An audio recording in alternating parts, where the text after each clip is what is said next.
பொன்னா வா. மகாராணியை பற்றி ஏதாவது தகவல் தெரிந்ததா? தெரிஞ்சு சாமி.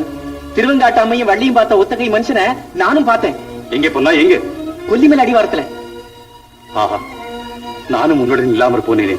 இருந்திருந்தா என்ன செய்திருப்பீங்க சாமி? அந்த கிராதகன் கட்டியிருப்பதாக சொல்லும் ரணபத்திரகாளி கோயிலை எப்படியாவது கண்டுபிடித்திருப்பேன். ரணபத்திரகாளி கோயிலா? ஆமாம், அதன் தலைமை பூசாரி அவன். கபாலருத்ர பைரவன் என்று தன்னை சொல்லிக் கொள்கிறானாம். பேரை கேட்கும் போதே பயமா இருக்குதே. பெயர் மட்டும் என்ன, அவன் பரப்பி கொண்டு வரும் மதமும் பயங்கரமான மதம் தான். ஒருவேளை அந்த கோயில்லதான் மகாராணி இருக்க வேண்டும். ஐயோ, அந்த பாவி!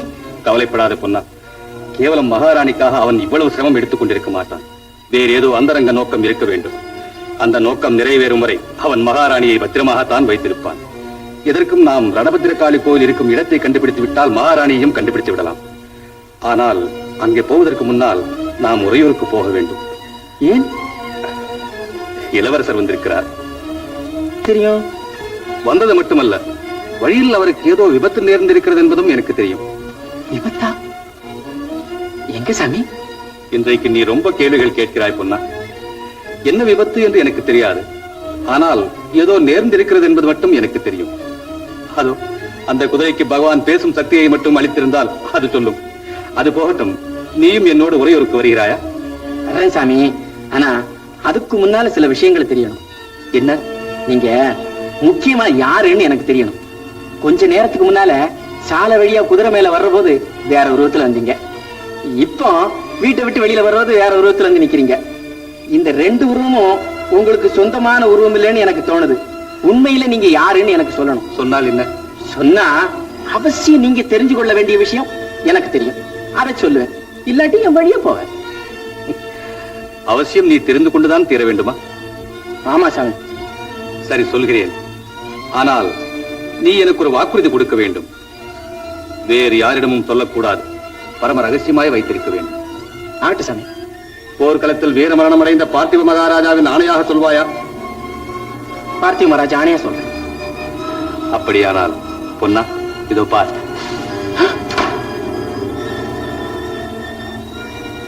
தாங்களா பிரபு? ஆம் பொன்னா, இப்போதாவது சொல். உனக்கு தெரிந்த ரகசியம் என்னவென்று இப்போதாவது சொல். இனிமே சொல்றதுக்கு என்ன பிரபு? இங்கிருந்து போன இளவரசர் காட்டாத்து வெள்ளத்துல சிக்கிக்கிட்டார். கரை சேர முடியாம தவிச்சுக்கிட்டு இருந்த அவரை நான் தான் கரை சேர்த்தேன். அன்னைக்கு ராத்திரியே அவருக்கு காய்ச்சி வந்துட்டது. வைத்தியர் அழைச்சிட்டு வர்றதுக்காக பக்கத்து கிராமத்துக்கு போனேன். அந்த வழியா வந்த இளவரசி தன்னுடைய பல்லக்கில் இளவரசரை ஏற்றிட்டு போயிட்டாங்க. அப்படியானால் இளவரசரை பற்றிய கவலை நமக்கு வேண்டாம்.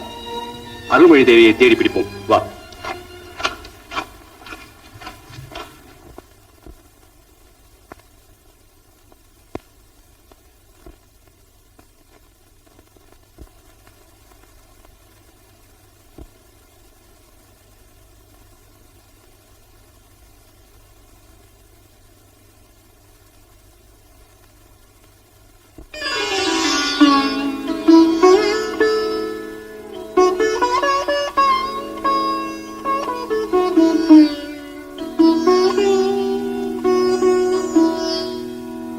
அழகும் தமிழே பார்த்திபன் மகனே, அழகிய மேனி சுகமா சுகமா.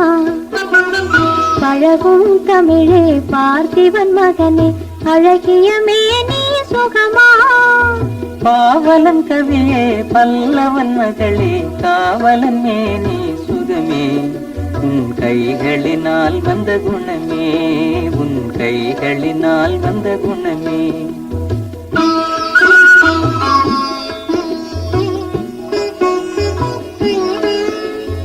வேளாலெறிந்து வெல்லும் உங்கள் வீரமும் காதல் சொல்லும்.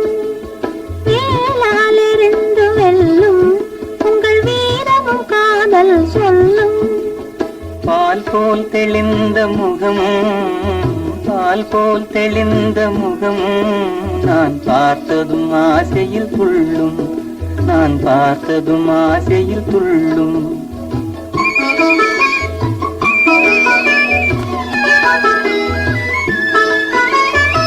சித்திர வடிவம் போலே அந்த சிலையை கண்டதினாலே, சித்திர வடிவம் போலே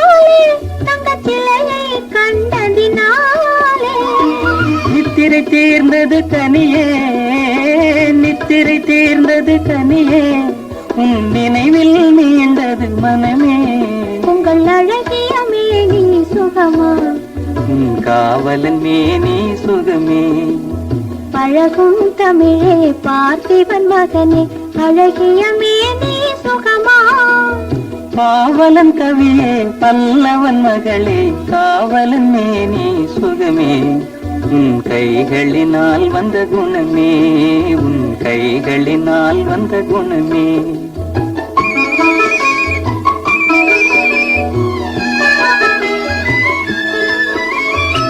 வளரும் காதலின் இதை மறுப்பவர் யாரும் இல்லை.